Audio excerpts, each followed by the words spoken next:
Assalamu alaikum, bonjour, shalom, merci à vous toutes et vous tous qui nous écoutez sur tous les médias, aussi bien ici au Togo, en Afrique que dans le monde entier. Nous saluons, remercions les techniciens qui nous accompagnent, Victor Bwekoku, Michel Tomenga et Géraud Dakoucha.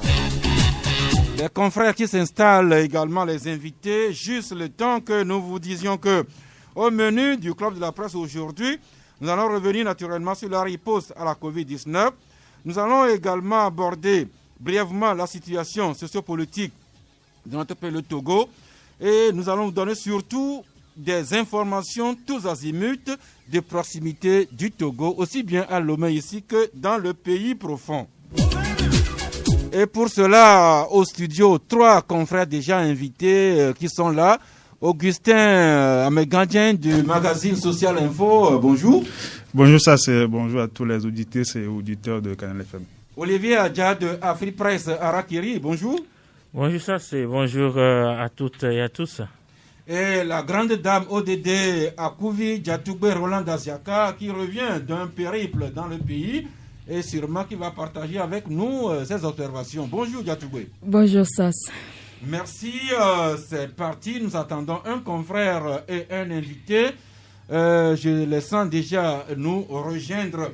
Le temps de partager la pensée du jour. Et aujourd'hui, c'est une sagesse pelle que nous partageons avec vous. Les pelles qui disent, citation, « Le savoir est un champ, mais s'il n'est ni labouré ni surveillé, il ne sera pas récolté. » Encore une fois, les pelles enseignent que le savoir est un champ, mais si ce champ n'est ni labouré ni surveillé, il ne sera pas récolté.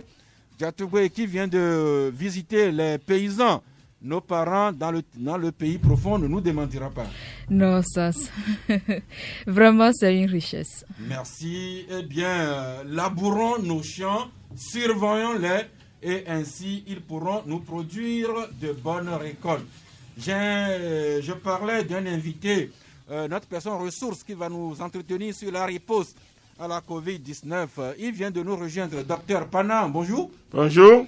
Nous pouvons avoir votre ou vos prénoms? Oui, je suis Dr Pana Assima Paul. Je suis médecin de santé publique épidémiologiste, ancien représentant de l'OMS.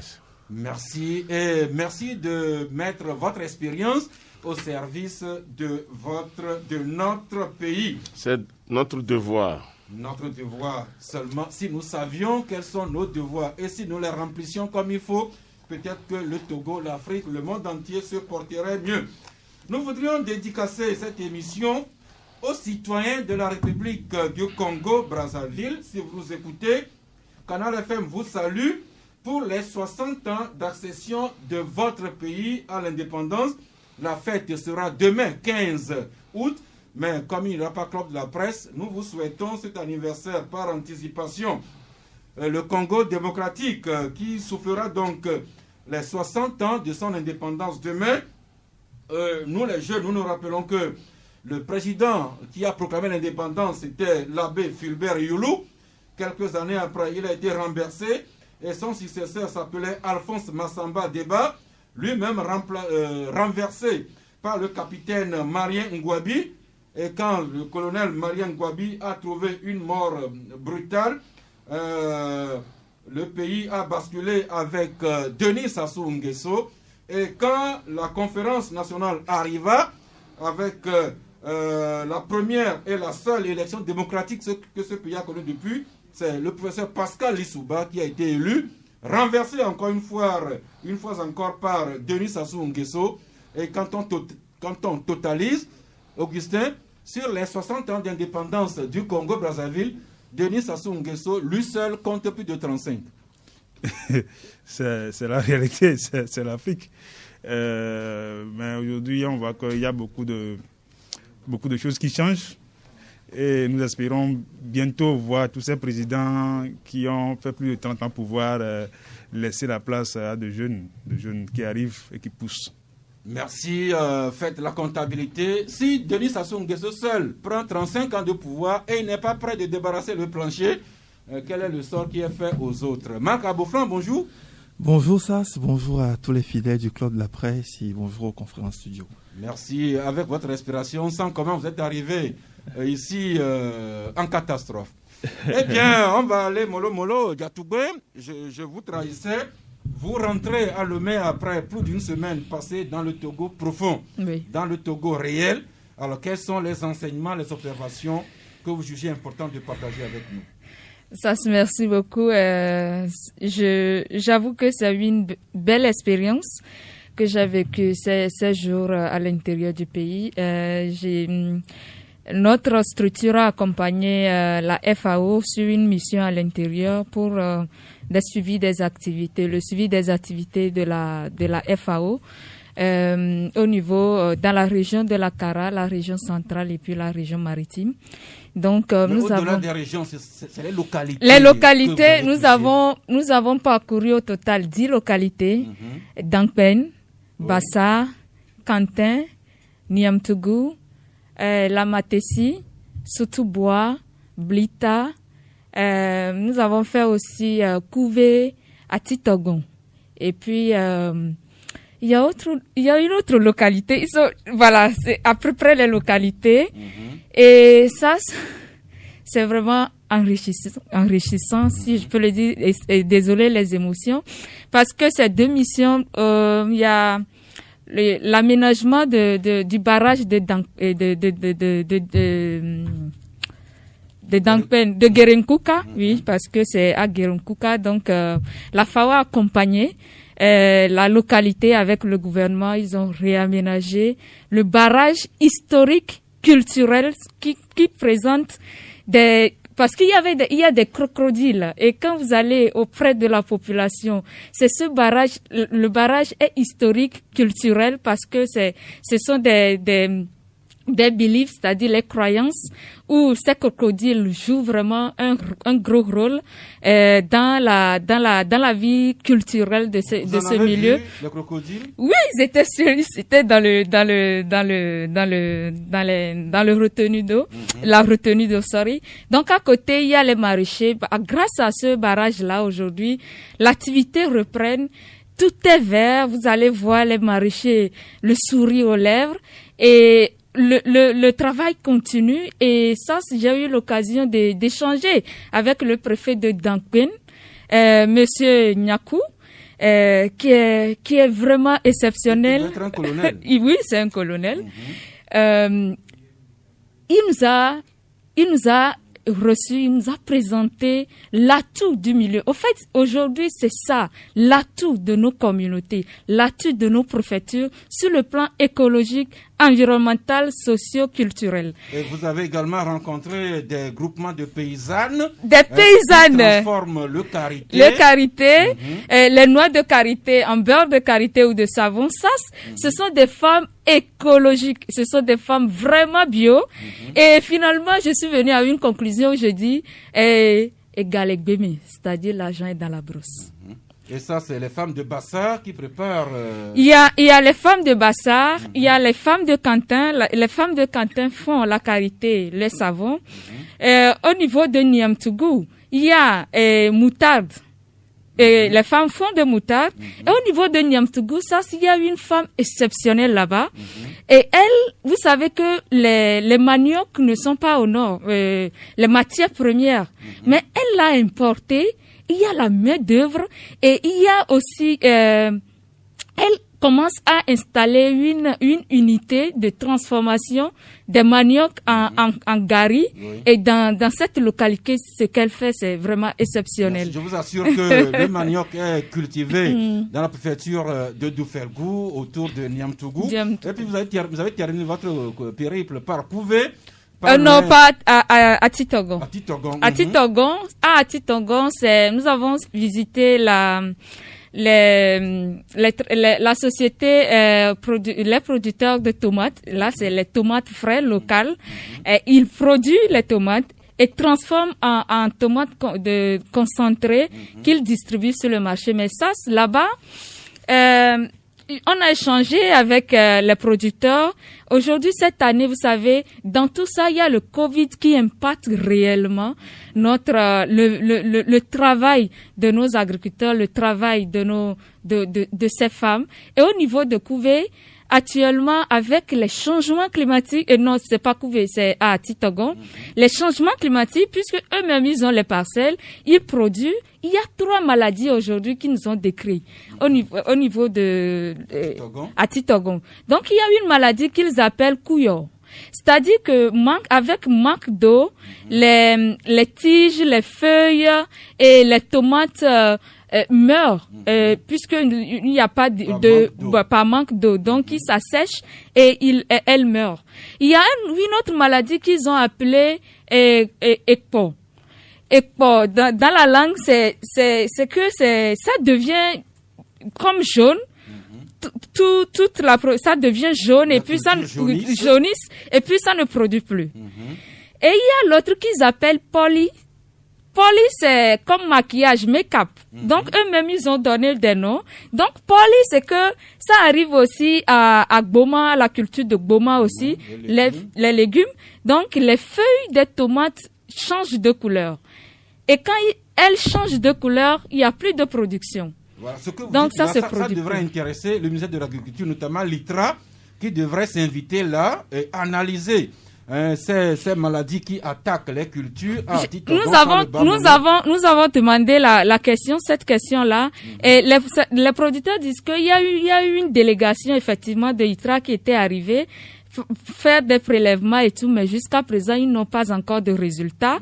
Et les producteurs, sérieusement, ils veulent savoir plus sur ces maladies et savoir comment y faire face. Merci donc pour ce tour un peu partout dans les régions centrales de la Kara maritime, en terminant ici par le Bamono à Titogon et à Couvé. Nous enchaînons en même temps avec la rubrique développement dans un environnement sain et sécurisé.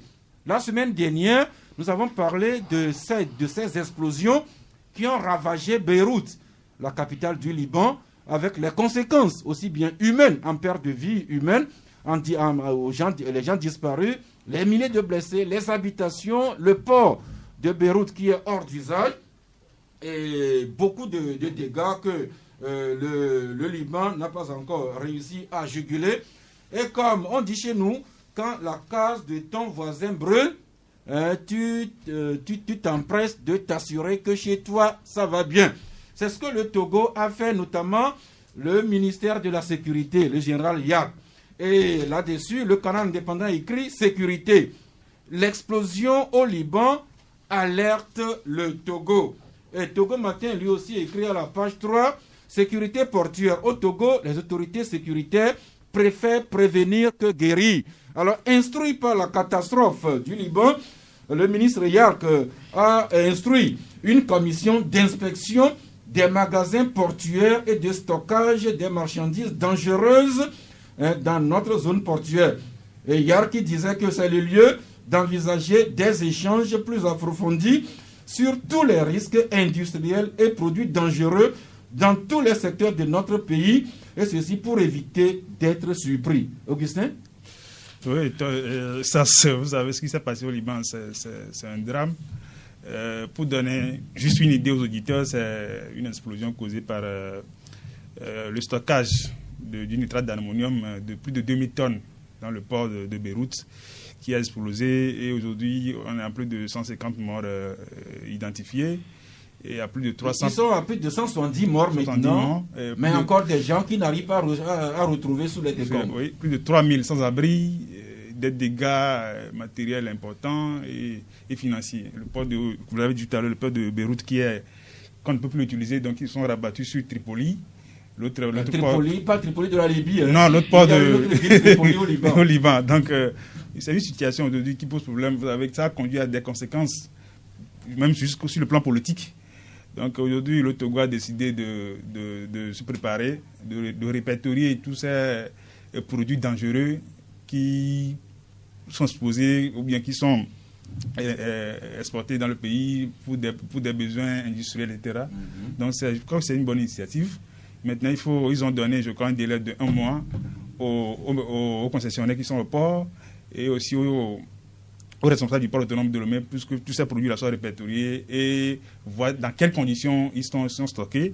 Et maintenant, si les conditions ne sont pas aux normes, comment faire que ces conditions, maintenant, demander de nouvelles normes pour prévenir ce genre de drame. C'est essentiel. Vous savez, quand on prend aujourd'hui la zone portuaire, vous voyez combien de personnes habitent près de cette zone-là. Et ce genre de drame, ce que ça peut avoir comme conséquence, c'est vraiment, il faut prévenir. L'homme sage voit le danger venir de loin. La prévention, c'est la meilleure méthode, surtout pour un petit pays, sans grands moyens comme le nôtre. Marc Abouflan, Yark et ses équipes ont choisi d'aller dans le sens de la prévention. Oui, je pense que aller dans ce sens était important, je pense indispensable même quand on a vu ce qui s'est passé à Dubaï, surtout au Liban plutôt.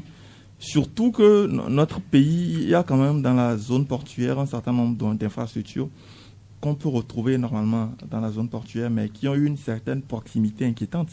Vous avez la raffinerie, Contour Global, je pense même les installations. Il y a plus de raffinerie, mais Contour Global. Les installations Contour Global, et puis des cuves les gazoducs et tout. Vous avez toutes ces mêmes installations-là dans une même zone. Et vous avez des habitations à moins de 20 mètres de cette zone-là.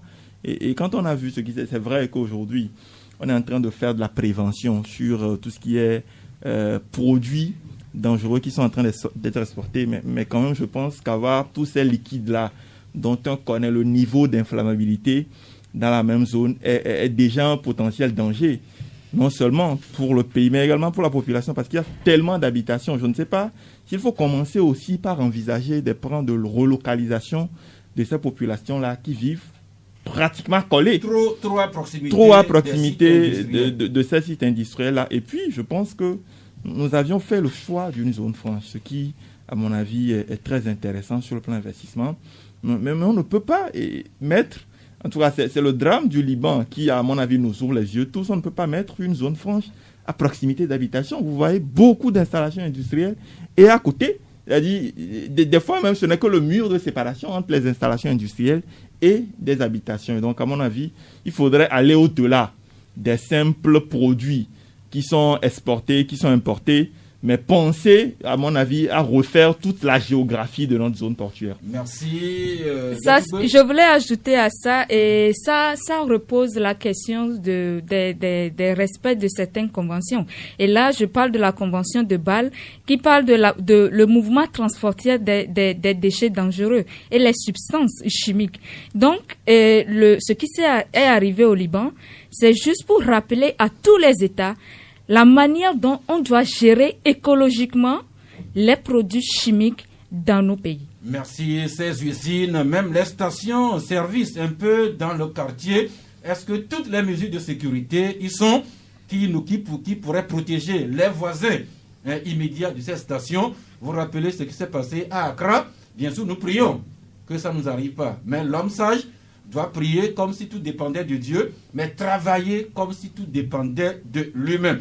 C'est ce que un peu les habitants d'une banlieue nord-ouest de Lomé envisagent de faire. Olivier, j'ai lu sur le site AfriPresse que les riverains d'un quartier avec un carrefour qui s'appelle Aïsset, eh bien, ils n'attendent pas le gouvernement nécessairement, mais les habitants de ce quartier ont cotisé pour faire aménager un tronçon de leur rue. Oui, je crois que les bons réflexes, ou du moins les réflexes civiques, commencent par naître avec la décentralisation qui a pris qui prend forme petit à petit dans notre pays. Et il faut dire que on ne doit pas forcément attendre de l'État tout. Et un grand homme a dit, il faut plutôt se demander qu'est-ce que je peux faire pour mon État et non qu'est-ce que l'État doit faire pour moi. John Fitzgerald Kennedy. Donc, lorsque vous vivez dans la boue, lorsque vos déplacements sont difficiles, l'État viendra peut-être 10 ans après, 20 ans après, mais c'est vous qui vivez au quotidien les difficultés, donc les populations donc de ce quartier, donc bon, j'oublie le nom un peu, se sont mobilisées et se sont cotisés de l'argent pour faire la réflexion ou procéder donc à reconstruire leur route, la réhabiliter leur route, et ils ont fait le lancement il y a quelques jours où nous avons été invités. Je crois que ce sont des exemples qui est donné à toute la société togolaise du nord au sud. Si chacun à son niveau pouvait faire cela, ça va changer beaucoup de choses dans le pays et dans nos quartiers. Merci. Que les habitants du Carrefour essayent, je crois que c'est Vakosito quelque part là, qu'ils puissent inspirer d'autres bonnes volontés, ceux qui ont les moyens, et également chacun pourra contribuer avec 1000 francs, 100 francs avant de mettre la pression sur l'État. Nous avons beaucoup parlé, nous parlons toujours des transports, notamment la direction des transports routiers et ferroviaires avec 7 morts douloureuses de son désormais feu le directeur Agbougbé. Eh bien, j'ai également lu sur l'une de vos dépêches Afripresse qu'il a été procédé hier à la nomination d'un nouveau directeur des transports routiers et ferroviaires. Oui, les transports routiers et ferroviaires ont un nouveau directeur et je crois 1 semaine, 2 semaines après le décès de Delato Agbougbé. C'était normal parce que après le décès, la vie doit continuer. Les gens qui ont besoin donc de faire donc de se faire établir des plaques minéralogiques ou des papiers étaient bloqués dans ce processus-là, et il fallait la signature de quelqu'un, et l'État a décidé de nommer donc un nouveau directeur à cette direction. Mais permettez-moi quand même, puisque j'ai pas eu l'occasion de revenir sur le décès de M. Delato, et à qui je présente, ou bien en tout cas à la famille de qui je présente toute ma compassion. Et il faut dire tout simplement que j'ai l'impression que le Covid nous a emporté quelqu'un de très important, quelqu'un de grande qualité, quelqu'un qui avait le souci de son travail et était rigoureux. Il était tellement rigoureux qu'il s'est fait beaucoup d'ennemis. Je ne sais pas si certains ont utilisé le Covid ou pas, mais... Il faut rappeler que l'unanimité n'est pas faite, que Agbougbé Delato a été emporté par la Covid-19, parce que dans son entourage familial, on se montre très circonspect, sinon pessimiste, que ce soit la Covid-19 qui a emporté le parent. Il y a beaucoup de zones d'ombre autour de cette mort. Et puis, on sait que quand quelqu'un décède du Covid, il faut vite procéder à son enterrement, mais il faut aussi respecter les droits de la famille. Et il y a des suspicions. L'État doit un jour lever ces suspicions-là pour qu'on ne pense pas que c'est un profit du Covid pour balancer des gens qu'on tue violemment et les balancer dans le lot, dans le nombre des gens morts du Covid, pour éviter des enquêtes ou pour éviter que la lumière soit faite sur ces cas. Merci. Également sur le réseau abonde une information qui poursuit Togocom. Marc Abouflan, il s'écrit que les prestations de Togocom sont vraiment en deçà de ce que les utilisateurs attendent des télécommunications. Mais est-ce que c'est Togocom seul? Moi, je fais le constat, et ce matin même, nous écrivons un article dessus.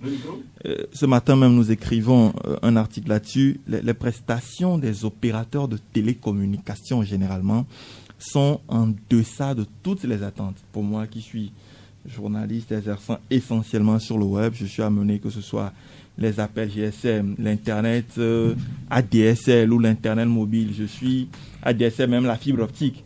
Je suis amené à utiliser fréquemment tout ce qui est proposé comme service par nos opérateurs. Et je pense que, d'abord, le rapport qualité-prix n'y est pas. Quand vous faites un petit benchmarking avec ce qui se passe dans la sous-région, vous avez des pays notamment comme le Bénin voisin, le Burkina Faso, le Sénégal, même le Ghana, où notre communication coûte pratiquement 3-4 fois plus cher que dans ces pays-là, pour un prix, pour une qualité de service abominable. Et quand je dis abominable, je pèse bien mes mots.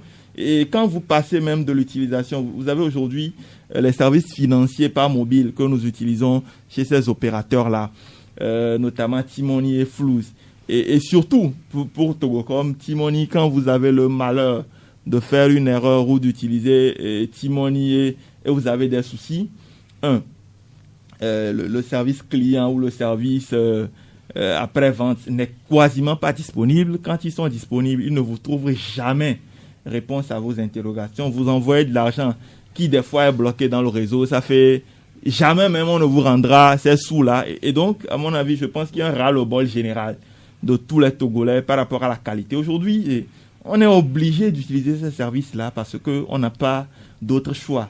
Malheureusement, c'est vrai qu'il y a l'ARCEP qui vient d'être mise en place, qui vient à peine de prendre fonction et déjà avec la RTP, toutes les saisines de citoyens n'ont à mon avis eu aucune suite véritable qui permette de se dire qu'on peut avoir en face de ces opérateurs-là une autorité qui, quand le citoyen n'est pas satisfait de ses services, peut se plaindre. Le ministère de l'économie numérique n'est pas non plus très très disponible pour accompagner les citoyens. Et c'est pour ça que je pense qu'il y a un mouvement qui est lancé aujourd'hui sur les réseaux sociaux qui vise à boycotter, ne serait-ce que pour une journée, les services de ces opérateurs-là. Je pense, je ne sais pas si ça sera très suivi, mais je pense que c'est quand même un très bon mouvement, qu'il est temps que nous, utilisateurs, disons à ces prestataires de services-là que nous en avons ras-le-bol. Merci. Non seulement de leur qualité de service, mais surtout des prix exorbitants qu'ils pratiquent. Nous nous plaignons déjà, c'est pour ça que les autorités ont dit avoir privatisé Togo Telecom qui est devenu Togocom. Mais on se demande si on n'a pas vendu le voleur pour le sorcier. Le rapport qualité-prix n'y est vraiment pas, les prestations, tout ça. Et ces derniers temps, Olivier Adja, les gens se plaignent que les crédits qu'ils ont achetés disparaissent, les forfaits de communication qui s'épuisent comme ça, comme un fleuve au désert.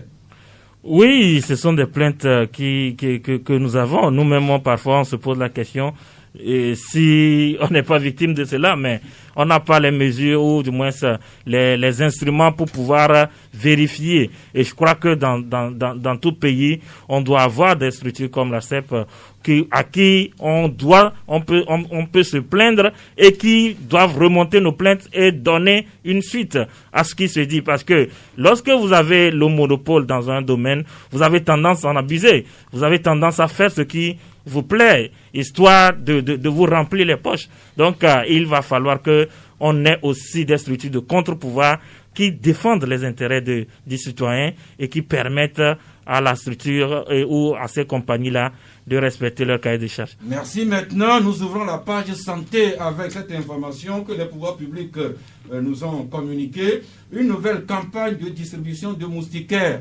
s'annonce incessamment. C'est le Canard indépendant qui nous le rappelle.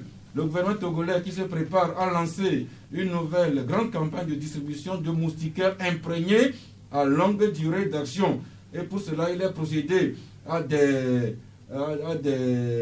formations de façon que tout le pays puisse être intégralement couvert par cette opération, avec la réserve que quand le gouvernement aura fait l'effort de trouver les moustiquaires et qu'on remettra les moustiquaires dans tous les foyers, que dans les foyers, on les utilisera effectivement. Non, il y a une première réserve. Avant que Diatoubé ne parle, la première réserve, c'est que le gouvernement fasse l'effort que ces moustiquaires-là atteignent véritablement les bénéficiaires. Parce qu'une chose est que les moustiquaires, on annonce leur distribution. Oui. Une autre est qu'elles parviennent aux ménages avant d'aller à la troisième, que les ménages auxquels ils parviennent ne l'utilisent réellement. Donc, il faudrait s'assurer que ces moustiquaires-là, qui partiront du ministère ou de leur lieu de stockage, ne disparaissent pas dans la nature. Ne disparaissent pas et qu'arrivent effectivement dans les ménages, qu'on ne soit pas dans des situations où les ménages sont obligés d'acheter ces moustiquaires-là qui sont censés leur être distribués gratuitement. Merci. Supposons que la première condition de Marc est satisfaite. Maintenant, la seconde.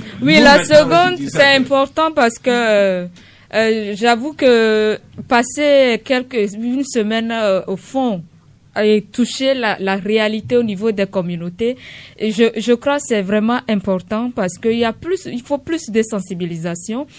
Vous savez ça, avec coronavirus, les questions de paludisme a été un peu reléguées à la deuxième place. Or, en Afrique, le paludisme tue plus que coronavirus aujourd'hui. Et excusez-moi d'en parler, mais c'est une réalité parce que le paludisme, c'est une réalité africaine, puisque pour certaines puissances, et c'est pas leur priorité, on nous laisse dedans. Mais quand il y a coronavirus qui tue certaines populations dans le monde, surtout chez eux, ils se mobilisent et écoutez, il y a même tout le monde, on appelle tout le monde à trouver le vaccin.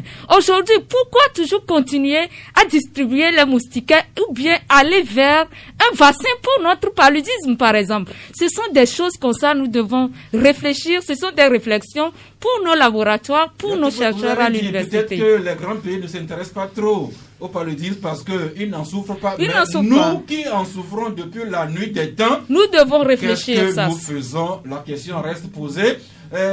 Avant d'arriver à au coronavirus, une autre maladie dont on parlait il y a 2-3 semaines, c'était la journée mondiale des hépatites.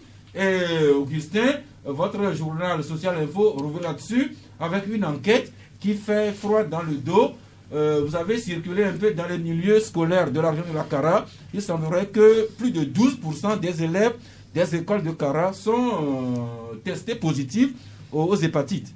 Ce n'est pas toutes les écoles de Kara d'abord, c'est une seule école. Une seule école. Le lycée Kara 1. Donc il s'est fait que dans le cadre de la journée mondiale de la lutte contre l'hépatite B, le club M-Afrique qu'on connaît, tout le monde connaît, a décidé d'effectuer une action, donc a décidé de sensibiliser et de dépister les élèves. Donc les élèves ont été choisis au hasard dans les classes avec les enseignants aussi. Donc sur une centaine d'élèves qui ont été dépistés, il s'est fait que 11 ont été testés positifs à l'hépatite B. Et c'est quand même un chiffre effrayant et effroyable qui fait peur. Parce que quand vous connaissez un peu comment fonctionne ou bien comment se manifeste l'hépatite B, les médecins ne me dimensionnent pas, c'est une maladie qui ne peut pas vous tuer aujourd'hui, mais demain qui va se manifester. Quand ça se manifeste, souvent c'est trop tard. Donc, et surtout, c'est une maladie contagieuse. Qu'on peut contacter comme le coronavirus. C'est un virus qu'on peut toucher ou bien par salive ou par les matériels que la personne infectée a touché, qui est infectée aussi, que vous pouvez attraper le virus. Donc aujourd'hui, ce fait que plusieurs élèves ont cette maladie-là. Donc le club qui a fait l'action a sensibilisé les parents, puisqu'il y a un vaccin et il y a un traitement.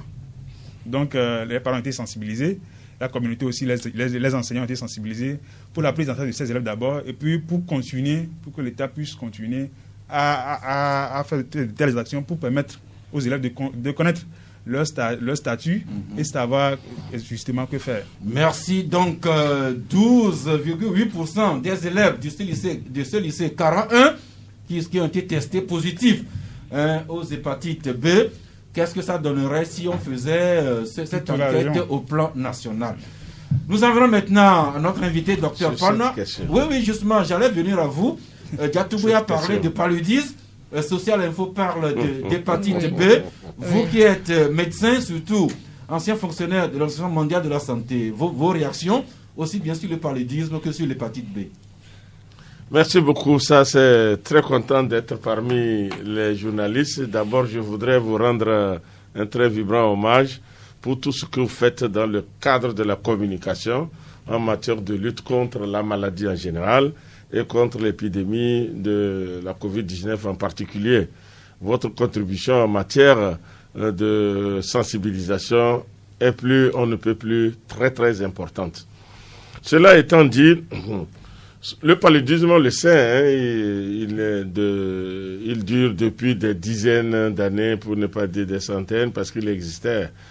Et vous convenez avec moi que toutes les luttes et toutes les stratégies ont été utilisées.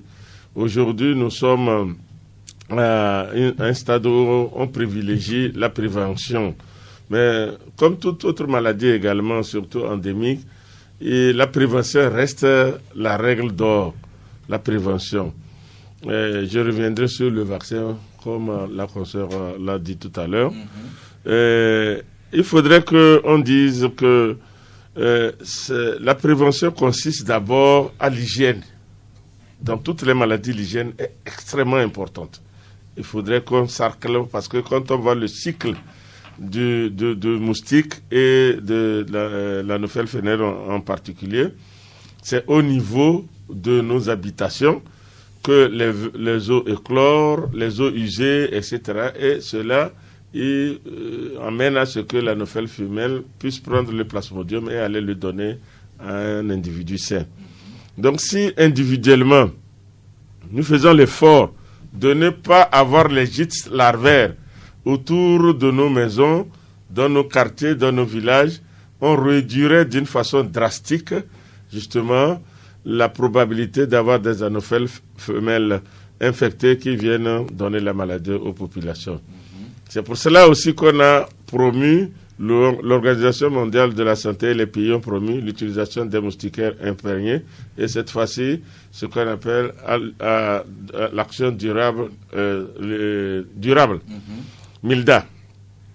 Donc, on promet effectivement cette utilisation-là. La grande question que vous avez posée tout à l'heure, elle est réelle. Sur le plan de la gestion même de ces moustiquaires-là, ce n'est pas le pays, je viens de l'Organisation mondiale de la santé, c'est valide aussi pour beaucoup de maladies. Il faut le reconnaître et c'est regrettable que dans nos pays, on trouve encore des personnes ou des entités qui se prêtent à ce jeu-là, de pouvoir utiliser quelque chose qui devait aller à des populations, des communautés pour les prémunir de maladies, à d'autres fins financières. Bon, on peut débattre au dur, pourquoi ils le font, ça c'est une autre question. La A plus A est là pour ça. Voilà, voilà. Donc, ce n'est pas au Togo seulement, même quand vous prenez l'autre versant des enfants malnutris, où on donne des rations pour les permettre de recouvrer leur nutrition, on retrouve ces nutriments-là au marché. Les gens se plaisent à les vendre, etc. On mène la lutte, mais ça continue. Donc, nous sommes tout à fait d'accord avec vous qu'il faudrait que le gouvernement ou les dirigeants, les autorités mettent l'accent là-dessus pour s'assurer que ce qui doit arriver aux communautés arrive et dans un deuxième temps, qu'on s'assure effectivement que c'est utilisé pour pouvoir prévenir le paludisme. Et c'est ça qui peut nous sauver et réduire la mortalité des couches vulnérables qui sont les enfants de moins de 5 ans et les femmes enceintes. Merci, Dr Panas. Maintenant, je vous arrête là et qu'on en vienne directement à la COVID-19. Je vais parler un peu des hépatites. Okay. 2 minutes. Ok, 1 minute. Ce sont des questions très très importantes pour notre population. Les hépatites, comme il a dit, je pense que on les appelle les maladies tueuses silencieuses. C'est ça leur nom. Et malheureusement, elles se transmettent le plus souvent par les autres voies, mais surtout prédominamment par la voie sexuelle. Et c'est pour cela que nous appelons à la jeunesse de faire très attention à l'utilisation des préservatifs lors des rapports sexuels. Parce que, comme il a dit, eh bien, vous pouvez contacter l'hépatite B, l'hépatite C, bien, vous nous ferez les signes que peut-être 10, 15, 20 ans après. Et malheureusement, notre jeunesse est en train de rentrer dans cette tranche-là qui est atteinte de ces hépatites-là. Faisons donc très attention à la prévention pour que notre jeunesse ne soit pas décimée. Merci. Maintenant, le nouveau coronavirus, les chiffres officiels tels que nous les avons observés hier, portaient 1092 cas pour 26 décès, 782 guéris et 284 cas qui étaient suivis un peu partout au Togo. Les journaux s'en alarment, à justice, comme vous l'avez dit. Aujourd'hui, Togo Matin qui écrit, Togo Matin qui cite le professeur Salou Mounero, qui est membre du conseil scientifique, et le professeur Salou qui dit que la COVID-19 est dans nos communautés, dans nos villages, pourquoi pas dans nos maisons. Autre journal, c'est le Canard indépendant, à la page 7, qui écrit COVID-19, les Togolais au comble du relâchement. Autre journal encore, c'est Social Info, qui, Augustin, vous écrivez COVID-19, une progression inquiétante, et vous demandez qu'est-ce qu'il faut faire concrètement. Augustin? Oui, ça, je ne sais pas s'il va revenir encore sur les chiffres. Je vais faire économie de ça. Mais si on prend un peu du 1er juillet, on était à 661 cas. Aujourd'hui, on est à plus de 1000 cas. 1092. Vous faites les calculs. 1104. C'est étonnant. C'est étonnant et c'est inquiétant. Donc maintenant, aujourd'hui, c'est vrai qu'il faut s'alarmer, il faut s'inquiéter, mais il ne faut pas céder à la panique. Il y a des choses qu'il faut faire. On parle des gestes barrières qu'il faut respecter. Mais au-delà de ces gestes barrières-là, nous pensons qu'il y a aussi d'autres mesures, ou bien d'autres choses à faire encore pour aller plus loin et nous prévenir du pire que certaines organisations ont fait vite de dire pour constituer ceux qui ont fait l'Afrique. Donc nous pensons aujourd'hui, comme vous l'avez dit tout à l'heure, vous voyez que parfois, quand il y a des décès, des gens c'est suspect, les gens se posent des questions pour dire celui-là il n'est pas mort de la Covid, celui-là s'il est mort de la Covid, on l'a empoisonné, tout ça. Donc nous pensons aujourd'hui qu'il faut que l'État regarde spécifiquement sur cette affaire de Covid-là. Pourquoi pas ne pas publier, c'est vrai qu'on pense qu'il y a le secret médical, mais pourquoi pas ne pas publier la liste de ceux qui sont morts et que les tests ont prouvé qu'ils sont morts de la Covid. Publier la liste des gens qui sont morts de la Covid. Comme ça, tout le monde, c'est clair et il n'y a pas de suspicion là-dessus. Deuxième chose, nous pensons également qu'il faut redoubler de vigilance dans la surveillance des cas des personnes contacts, des gens qui sont en auto-isolement.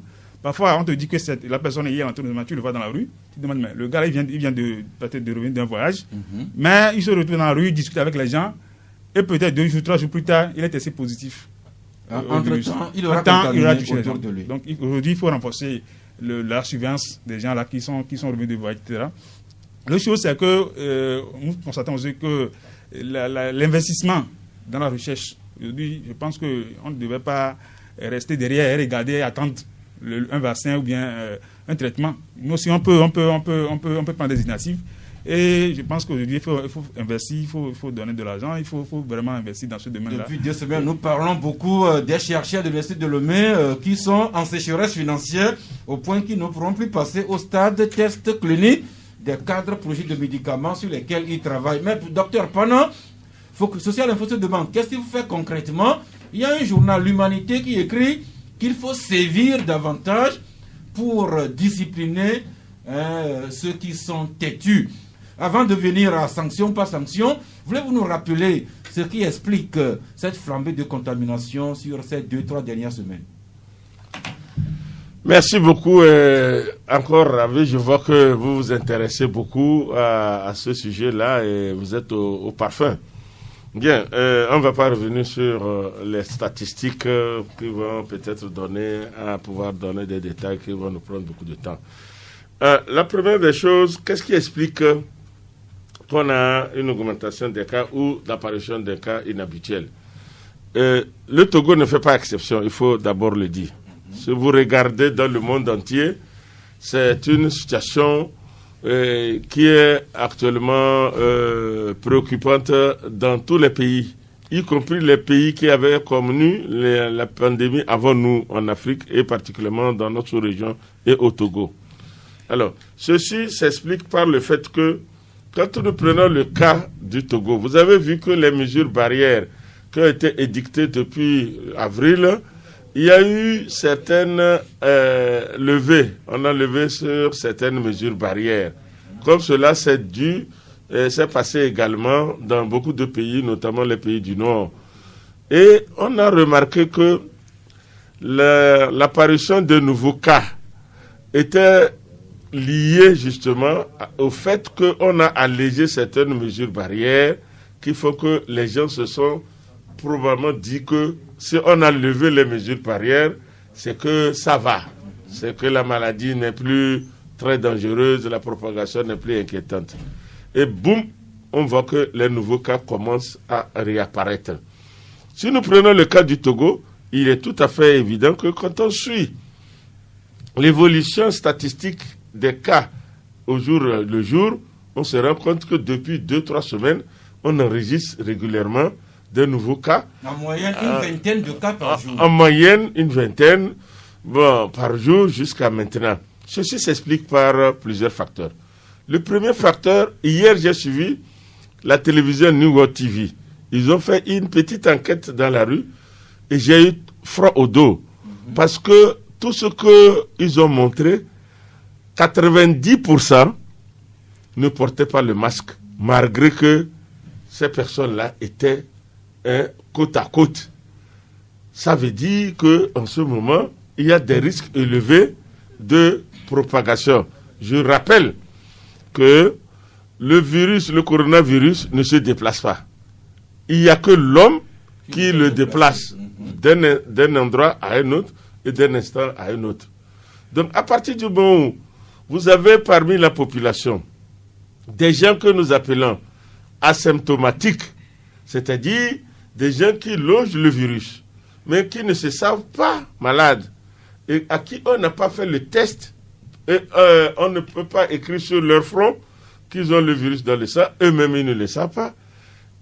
S'ils ne pratiquent pas les mesures de précaution, de port de masque, de lavage des mains, etc., la probabilité qu'ils le transmettent à une autre personne qui est saine, elle est grande. C'est ce qui explique justement que certaines personnes ayant laissé les mesures barrières, eh bien parmi ces personnes-là, il y a des personnes asymptomatiques qui le transmettent sans le savoir. Troisième raison, nous avons reçu dans nos communautés, si vous regardez bien l'évolution, il y avait des préfectures qui n'avaient pas de cas ou qui avaient un cas isolé. Et ce sont des cas importés à l'époque. Il y a le mois de juin, juillet, c'est ce qu'on observait. Mais aujourd'hui, la tendance a changé. On parle des cas de transmission locale et des cas de transmission communautaire. Ça veut dire quoi? Ça veut dire que le virus n'est plus importé d'ailleurs vers notre pays, mais qu'il est en train de circuler entre nous. Vous comprenez? Ce qui fait que... Plutôt, nous le faisons circuler entre nous. Oui, bien sûr. Nous le faisons circuler entre nous. Ce qui fait que, si vous regardez de près aussi les animations communautaires qui sont passées ces derniers mois, vous allez remarquer que dans certaines communautés, notamment au niveau de la région de la Kara, qui était en mois de mai et juin, un peu silencieuse, boum, on a commencé à enregistrer des dizaines de cas. Tout simplement parce qu'il y a eu un afflux de personnes qui est arrivé là-bas, et malgré que le gouvernement ait pris des mesures préventives pour dire, attention, limiter les mouvements des populations à travers les festivités traditionnelles, les gens sont passés outre. Ils sont allés faire des manifestations, ils se sont retrouvés en groupe, en attroupement. On a dit, il ne faut pas que lorsque quelqu'un décède, qu'on ait plus de 15-20 personnes pour l'enterrement. Mais vous allez à Sogosito un samedi matin, mais c'est des milliers de personnes que vous allez voir. Alors, on a dit qu'il faudrait que les gens limitent leur sortie si ce n'est pas indispensable. Mais allez-y, vous allez voir, dans les bars, dans les maquis, les gens sont là-bas, ils n'ont pas de bavette, et puis ça continue. Docteur Pana, c'est des constats que nous faisons au jour le jour, mais la question qu'on se pose, où se cache l'autorité pendant que les gens ne respectent pas les mesures et dictées par les dites autorités? Surtout, pour compléter la question, surtout que nous avons une force de sécurité spéciale dédiée au respect de ces mesures. Où sont toutes ces personnes-là pendant que les mesures barrières ne sont pas respectées? Oui, je pense qu'il faut qu'on soit aussi logique. Je ne pense pas que le gouvernement ait la possibilité de mettre un policier ou un gendarme derrière chaque Togolais. Il ne peut pas. Ça, c'est clair, il faut qu'on soit d'accord là-dessus. Et quand moi je sors de ma maison, et je n'ai pas porté mon masque, eh bien, un policier ne peut pas me suivre. Vous voyez, non?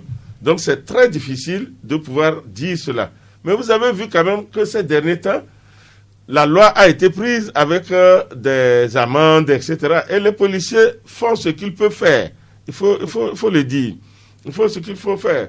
Mais il nous revient, nous. Est-ce que nous, en tant qu'individus, en tant que citoyens, on doit venir toujours avec le bâton derrière pour qu'on comprenne ce qu'on doit faire pour notre propre bien et le bien de tous? Je pense que les médias, vous en avez fait assez, vous avez dit, nous avons parlé, nous avons sur les télévisions. On continue de le faire. Vous êtes encore avec nous. Exactement. Moi, je pense personnellement, en tant que citoyen, lorsque l'autorité sort une loi, il faudrait qu'on l'applique. Je ne pense pas que l'autorité prenne des lois pour s'amuser. Merci, docteur Pana.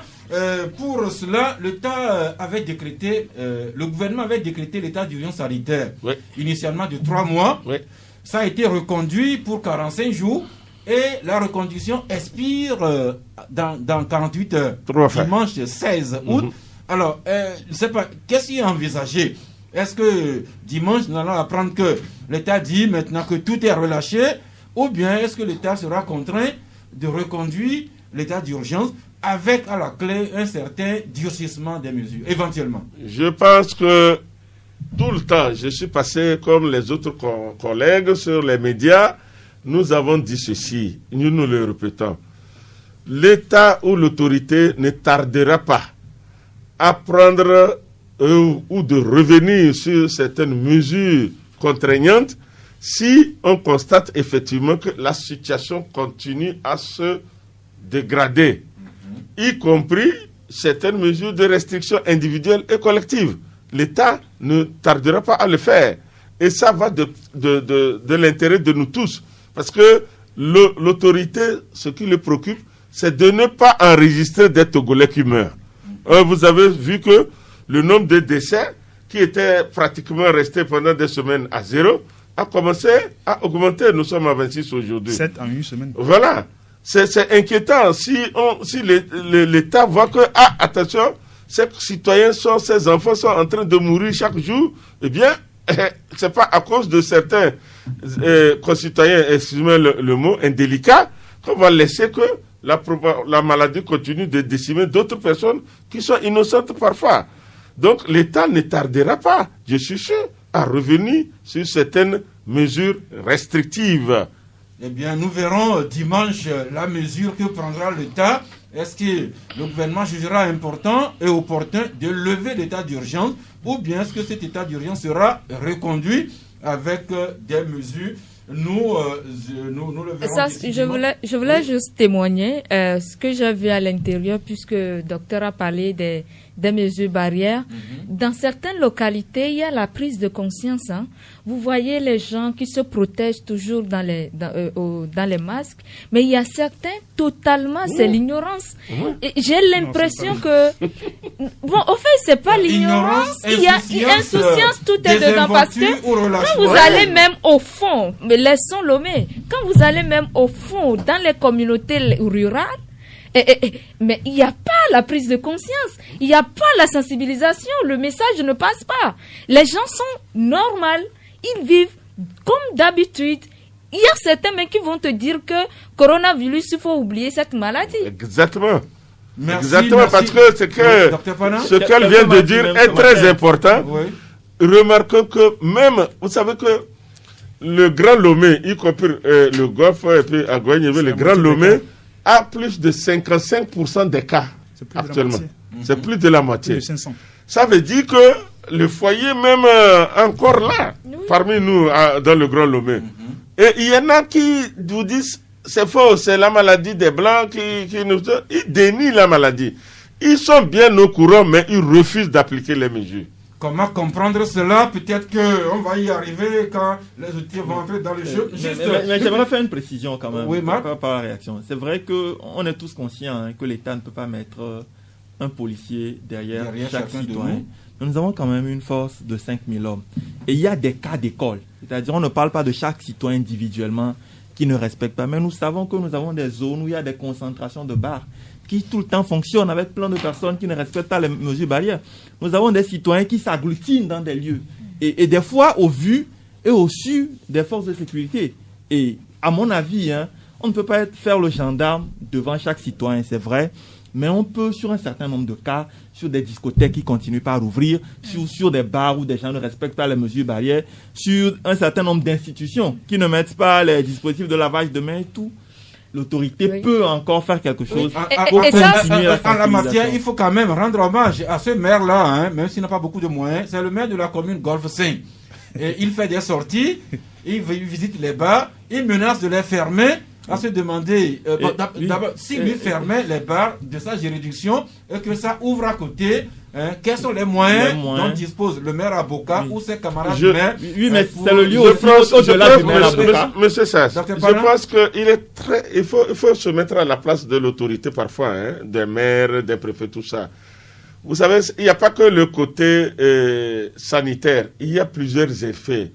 L'autorité a été amenée à alléger justement les mesures barrières à cause des impacts économiques qui persistent, à cause justement de certains voix qui se sont élevées pour dire ça c'est les droits de l'homme, vous êtes en train de faire entorse à la privation des droits de l'homme, etc., etc.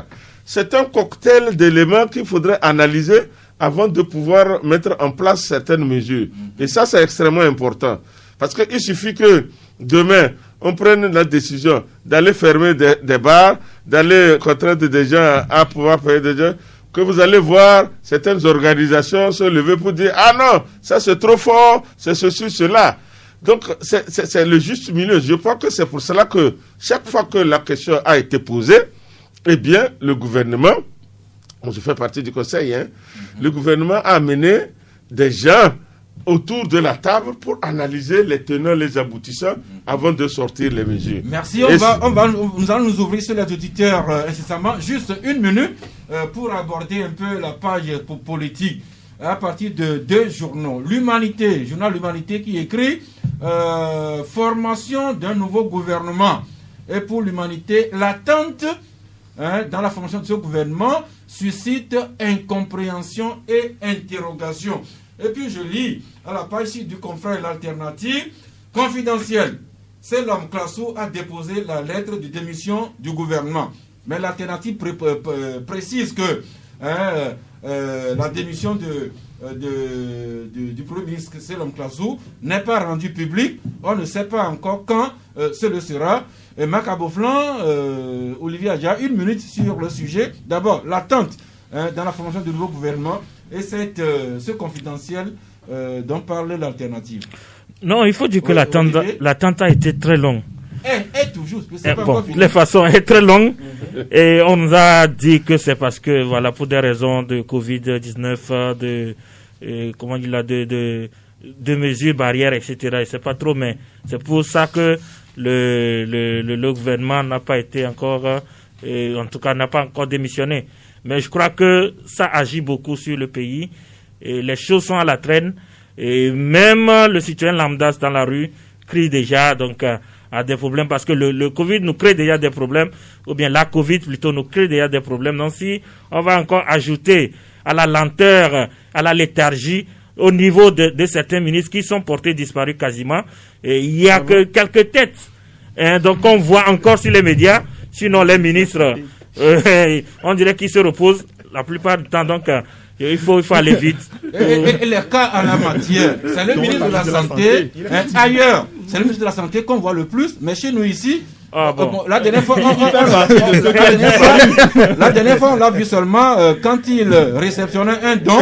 Et puis le ministre de la Communication également, notre ami Foli Bazikatari, a se demandé où il se cache. Oui, je pense que il y a quand même une léthargie dans le fonctionnement du gouvernement qu'il faut relever.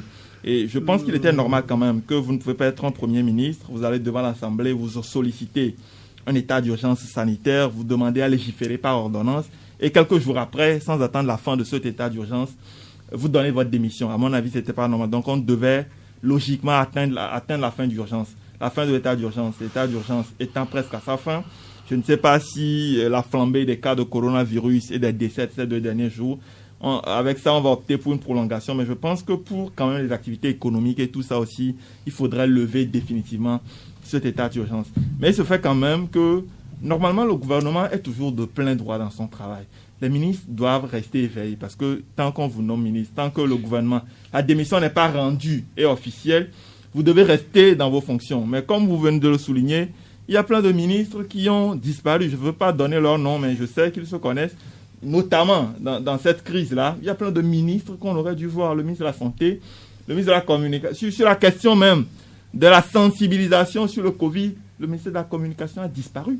vous ne sentez même et pas. Voilà des retraités de l'OMS comme Dr Pana, qui sont obligés de faire le travail du ministre de la Santé. Oui. Et ce ministre de la Santé... Non, mais c'est avec plaisir. Hein.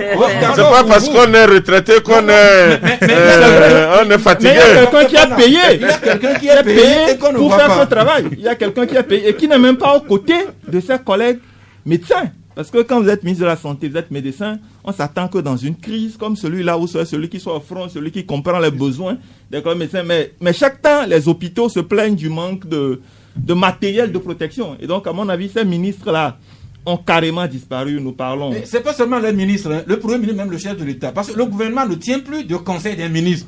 Et je pense que c'est alors pour que ça... nous sommes en état d'urgence. C'est pour ça qu'il faut sortir de cette léthargie rapidement. Je ne sais pas... Merci, il est 12h, passé de 3 minutes. Les auditeurs s'impatientent, c'est leur droit. Juste au moment où nous soufflions un peu, nous nous ouvrons à vous. 93.5 Canal FM. Eh bien, nous avons partagé avec vous plein d'informations. Nous attendons vos réactions en conséquence. Premier auditeur en ligne, bonjour. Bonjour, monsieur Sass. C'est monsieur? Comme il vit depuis Toti. Oui, nous vous écoutons. Vous avez parlé de Togocel. Togocom. Togocom, ouais, télécommunications dans leur ensemble. Ouais. On peut aller les convoquer où? Et dire ça à qui? Par exemple, hier matin, moi j'ai acheté méga 1000 francs. Hier matin à 9h comme ça, aujourd'hui à 6h du matin, c'est fini. Et j'ai réacheté ça encore parce que je travaille avec ça. Je vais aller dire ça à qui? Ou bien c'est vous-même qui avez utilisé vos mégas? Non. Hein?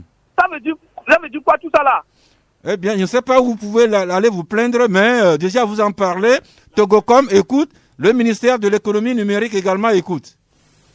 Merci à vous, Kwamivi. Le suivant, bonjour. Alors, bonjour. Papa Sodjine. Oui, de Flamme TV. Oui, nous vous écoutons. Ok.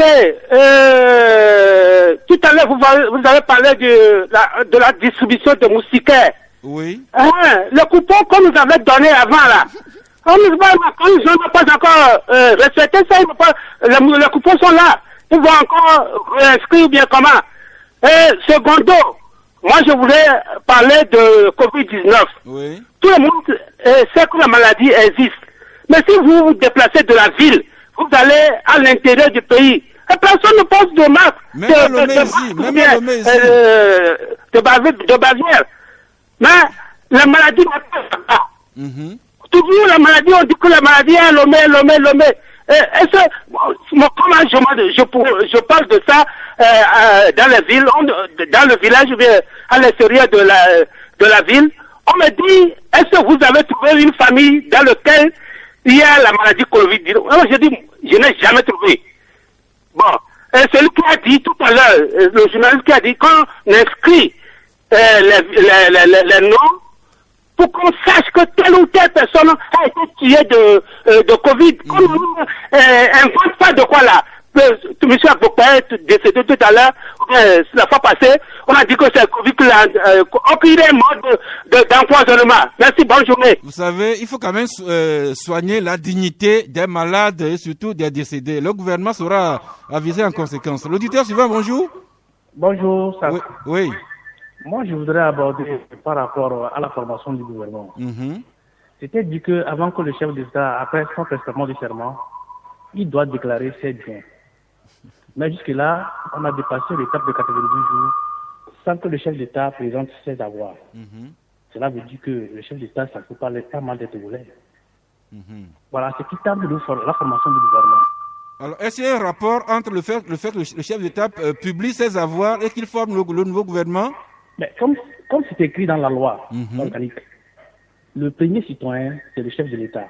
Il doit respecter la loi afin de montrer un exemple aux Togolais. Pour que tout le monde sache qu'à partir d'aujourd'hui, voici la voix du chef de l'État et d'autres ministres et les responsables du directeur de société vont respecter ça. Et ceci permettra de mettre fin à cette histoire de corruption et de détournement des fonds publics. Merci beaucoup pour vos contributions. Oui, déjà le suivant, il est parti. Oui, quelqu'un d'autre qui revient. Bonjour. Bonjour, monsieur Sass. Oui, madame. C'est Honorine. Honorine? Oui. Eh bien, nous vous écoutons. Merci. C'est pour, d'abord, je salue le plateau. c'est pour intervenir par rapport au risque de propagation de la pandémie. Oui. J'aimerais faire quelques recommandations. Je pense que les responsables syndicaux, c'est-à-dire les responsables des syndicats de base, des centrales syndicales et autres, doivent commencer par sévir auprès de leurs membres. Si on prend par exemple les coiffeurs, les coiffeuses et autres, quand vous allez auprès d'eux, par exemple, j'ai eu à m'entretenir avec un coiffeur la fois passée, il n'a pas porté de bavette, ses apprentis non plus. Donc j'ai amené mes enfants, j'ai pris mes bavettes, mes propres bavettes pour leur remettre, et puis les gants. Et je leur sensibilisais. Le patron disait non, que lui, il s'en fout, que la maladie a peur de lui. Malgré tout ce que j'ai dit, il ne voulait pas comprendre. Donc j'ai dû me taire. Et je me suis dit, s'il y avait au moins quelqu'un au niveau de leur responsable syndical, s'ils sont dans les syndicats, bien sûr, pour sévir, aller descendre sur le terrain de temps en temps, pour commencer par sévir, ou bien si au niveau des mairies, s'ils peuvent également faire ce travail, ça va aussi un peu alléger la tâche de l'État. Parce que il y a des gens, quand vous vous entretenez avec eux, c'est comme s'ils viennent d'un autre monde. Donc c'est ce que j'aimerais apporter. Et s'il vous plaît, j'ai aussi une question, s'il vous plaît. Oui. Comme le docteur est là, j'aimerais savoir les gaz que nous achetons, les gaz vitaux, est-ce qu'il y a un risque? Parce que je ne sais pas, on ne sait pas comment on désinfecte les gaz, on ne sait pas comment ça se fait avant qu'on aille dans les stations ou les acheter. Le gaz de cuisine. Exactement, monsieur. Docteur Pana, est-ce qu'il y a un risque avec le gaz de cuisine en cette période de pandémie? En tout cas, je ne sais pas, je ne saurais dire, il n'y a aucune étude qui a fait l'étude de corrélation entre les gaz de cuisine et puis... En fait, ça question, est-ce qu'il y a une façon de désinfecter les gaz quand on les achète de la station et utilisation de la maison? Ce qu'on peut faire, c'est que c'est ce qu'on a dit pour tous les objets. Si vous allez acheter un gaz et que vous voulez l'utiliser, ce qu'il faudrait, c'est de nettoyer avec un désinfectant pour s'assurer que peut-être le virus n'a pas été déposé par celui qui l'a manipulé avant vous. C'est tout ce qu'on peut dire. Et faire attention. Maintenant, l'utilisation des gaz à la maison, ça n'a rien à voir avec le coronavirus. Merci, docteur. L'auditeur suivant, bonjour. Alors, bonjour, c'est Zucchini. Oui. Oui, c'est par rapport à la situation du Covid ou de la Covid, selon que vous soyez de l'autre côté. Oui. Et c'est ce matin qu'on a fait une remarque. Il y a eu une vieille qui est décédée au niveau de Pigues-Zologui, donc elle était dans une clinique souffrante. Elle est décédée, on l'a mise à la maison pour faire la levée comme d'habitude, quoi. Bon, sûrement qu'il y a eu un coup de fil qui est parti comme ça, au niveau du comité de Covid. Oui. Et ces gens sont intervenus, bon, ils ont débarqué, je dirais.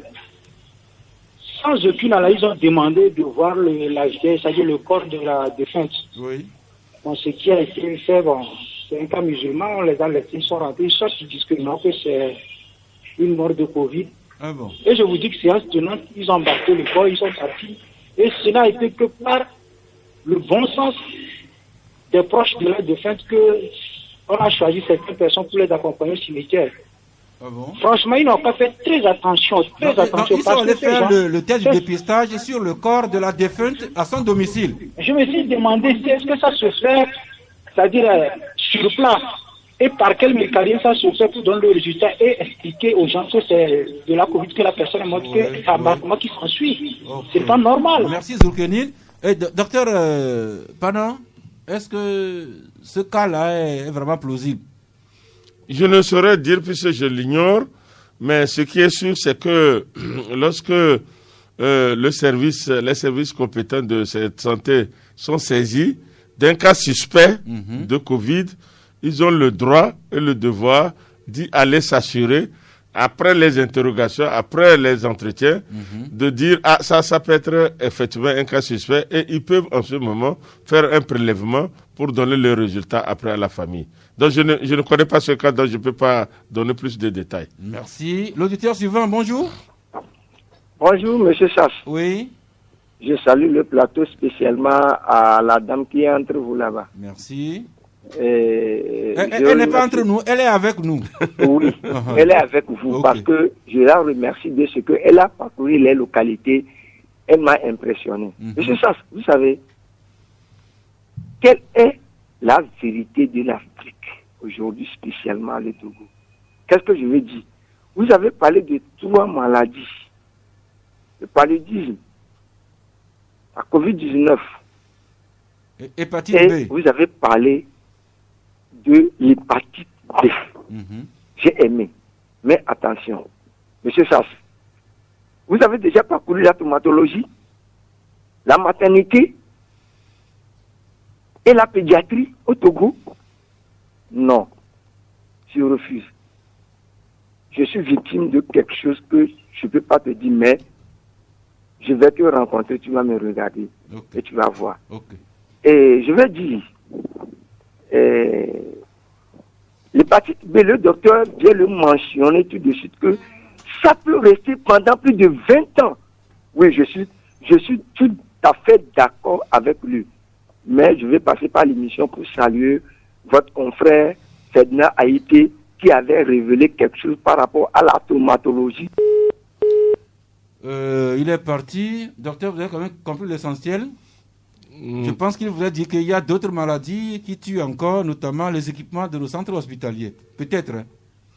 Non, il est clair que quand on parle de décès dans les hôpitaux ou dans la communauté, Covid, quand on compare, les décès de Covid sont de loin moindres que d'autres pathologies, comme le paludisme, comme l'hépatite, la tuberculose, etc. Mais est-ce que c'est pour ça qu'on ne doit pas s'occuper de Covid? On s'occupe de Covid, de toutes les maladies. L'auditeur en ligne, bonjour. Allô, bonjour l'ami. Allô, bonjour. Oui, bonjour. Oui, c'est monsieur Georges depuis Segbe.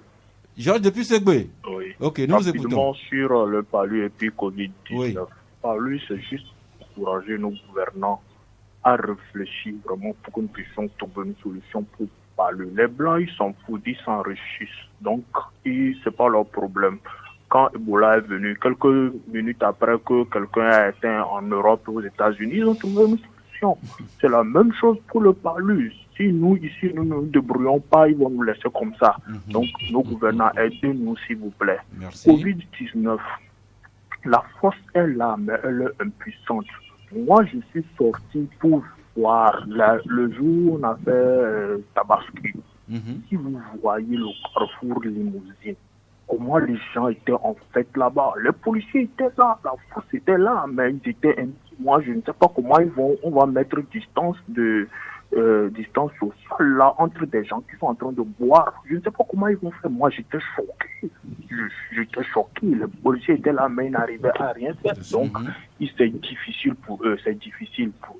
Et pour finir, moi, je préconise que l'État puisse alarmer les gens au lieu de les caresser dans le sens du poil. Si les gens ont peur, ils vont respecter. Si les gens savent que c'est grave, ils vont respecter. Mais si on dit non, ça va aller, il y a beaucoup qui sont guéris, les gens vont continuer pas à s'amuser comme ils veulent. Mais quand on va dire qu'aujourd'hui, on risque de dépasser la barre de 5 000 cas, 10 000 cas, vous allez voir les Togolais auront peur. Ils vont se calmer. Mais si on continue pas à leur dire non, et bientôt on va trouver un sérum, bientôt il y a des dons qui ont fait, on va donner. Vous comprenez ce que je dis. J'essaie de vous suivre. Merci beaucoup. On va prendre le dernier auditeur aujourd'hui. Bonjour. Allô, bonjour. Oui. Non, c'est par rapport à un sujet. Diminuez le volume de votre poste. C'est par rapport à un sujet qui me tient à cœur. Oui.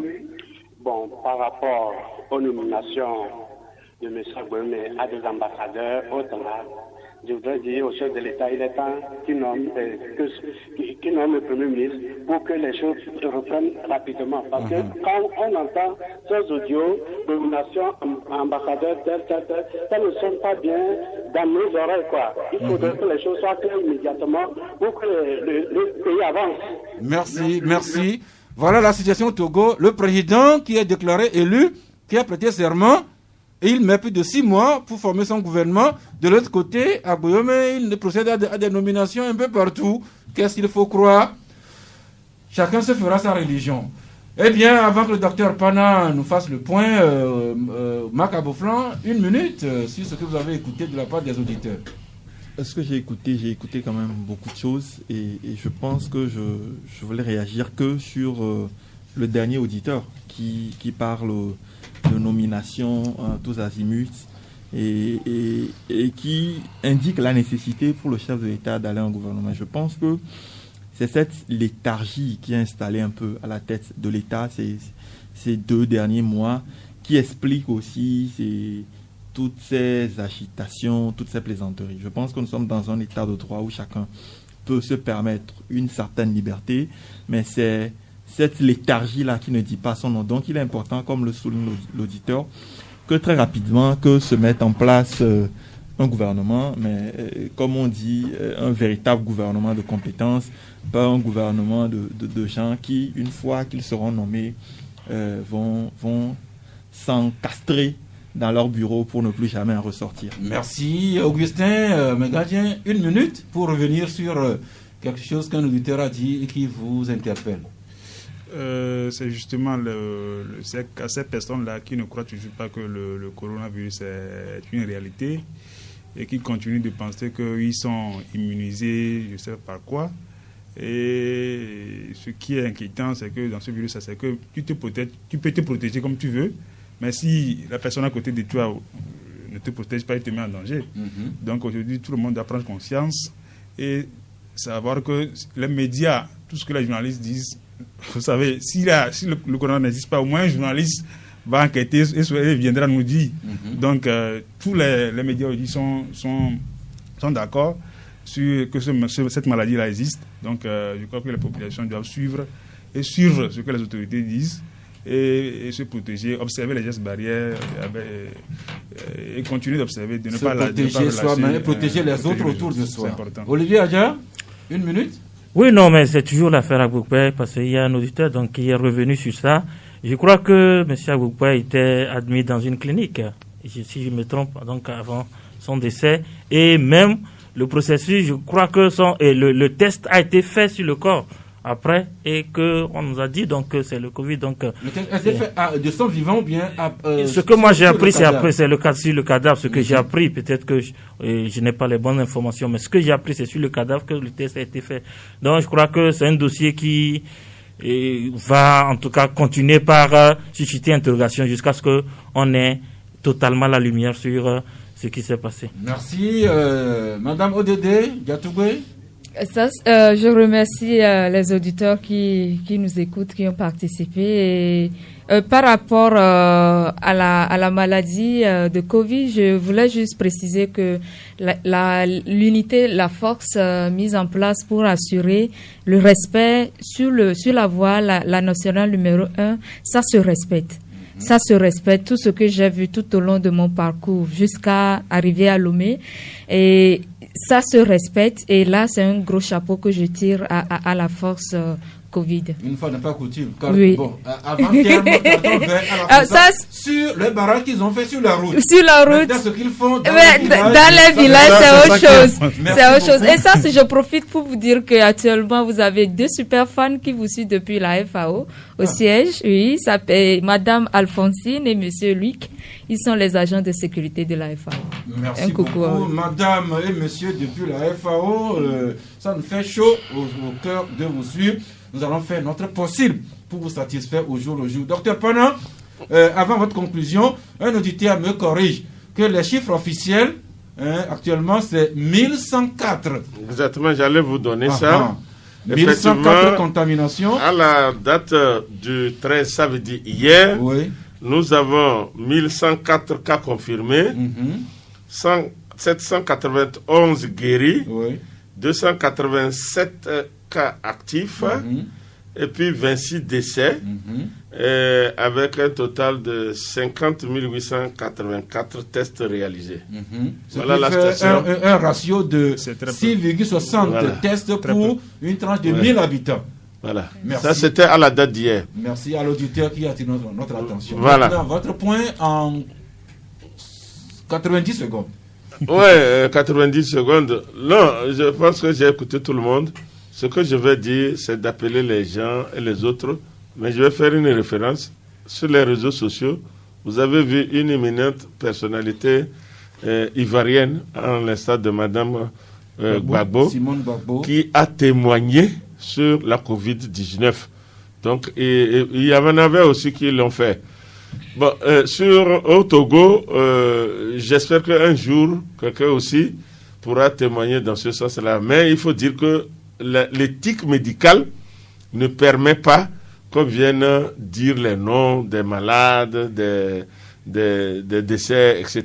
Mettez-vous à notre place, à la place des gens. Nous sommes dans une situation particulière. Voilà, nous sommes dans mais dans aucun pays, on ne fait ça. Donc le Togo ne peut pas faire cavalier seul dans ce sens-là. On peut montrer des images brouillées, tout ça là, mais pas donner les noms. Ça, c'est la déontologie médicale internationale qui l'exige.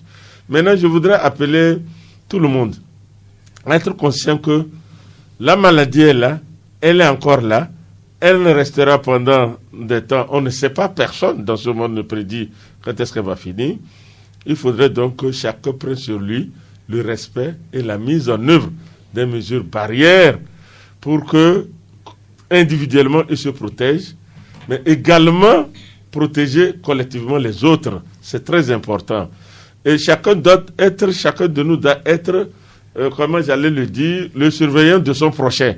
Si tu vois que ton collègue ou ta membre de famille ne respecte pas les mesures de barrière, il faut que tu deviennes son sensibilisateur pour que nous tous, comme un homme, on puisse vaincre cette maladie. Merci beaucoup, docteur Panan, un retraité qui a accepté sortir lui-même pour se mettre au service de la nation.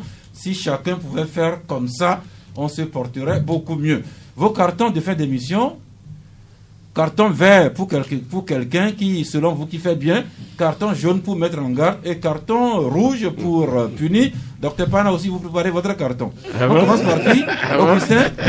Oui, ça, j'aimerais dessiner un carton vert à tous ces infirmiers, personnels médicaux qui sont à la première ligne de cette bataille contre la Covid. Ouais. C'est vrai qu'il y a les moyens manquent, mais ils continuent de se battre. Donc, de les encourager à continuer à se battre et à sauver des vies pour nous. Merci. Carton vert à vous, personnel hospitalier qui est sur la ligne de front de la Covid-19. Marc Abouflan?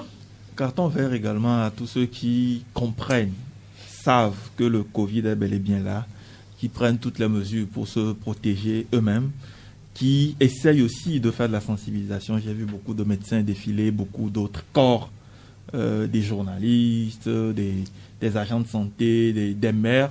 Carton vert à tous ceux qui s'engagent, ou d'une manière ou d'une autre, font la promotion des mesures barrières de leur respect pour nous permettre à nous tous d'être préservés de cette maladie. Carton vert à ceux qui font bien l'envers du carton à ceux qui font ce qu'il ne faut pas. Olivier Adja? La charité bien ordonnée commence par soi-même. Donc, carton vert au kiosque, c'est-à-dire l'application, le kiosque, qui fait un mois et qui a fait des chiffres auxquels nous ne nous attendions pas. Carton vert aussi aux équipes techniques d'Afripresse du kiosque, à mon ami Ambroise Aladi de e-consulting qui nous aide beaucoup. Merci, Diatoubé. Ça, vous devinez déjà. Bon, mon carton est vert et je l'adresse à monsieur, il est commandant, hein, c'est pas un colonel. J'avais eu, désolé, c'est un commandant. Donc, monsieur le préfet de Doufelgou. Oui. Mon carton est vert pour lui. Le carton vert ou bien vierge? Vert. C'est bien vert et très bien vert. Au commandant préfet de Dankpen. De Dankpen pour l'accueil. Et aussi, ce carton, je l'adresse à la FAO qui accompagne le gouvernement pour soulager les communautés à la base et surtout, les femmes bioécologiques de toutes les préfectures. Votre carton? Non, merci pour les cartons. Il y a le collègue qui a dit à tout le monde. Même c'est un carton vert toujours pour vous les médias. Parce que depuis le démarrage, on a senti que vous avez pris la mesure à corps et à bras et vous accompagnez les autorités dans la diffusion des messages positifs pour barrer cette route. Carton vert à tous les médias. Je ne vous cache pas que votre carton nous va tout droit au cœur. Et donc, bon week-end. Nous nous retrouvons le lundi prochain à 11h, si Dieu le veut et Dieu le voudra bien. Mais encore une fois, s'il nous plaît, montrons-nous disciplinés. Il s'agit de notre vie à nous-mêmes, à nos parents, à nos voisins. Disciplinons-nous. J'espère qu'on se retrouvera encore très, très nombreux en bonne santé le lundi prochain, si Dieu le veut et Dieu le voudra. Mais encore une fois, célébrons la vie. C'est un bien qui n'a pas de prix.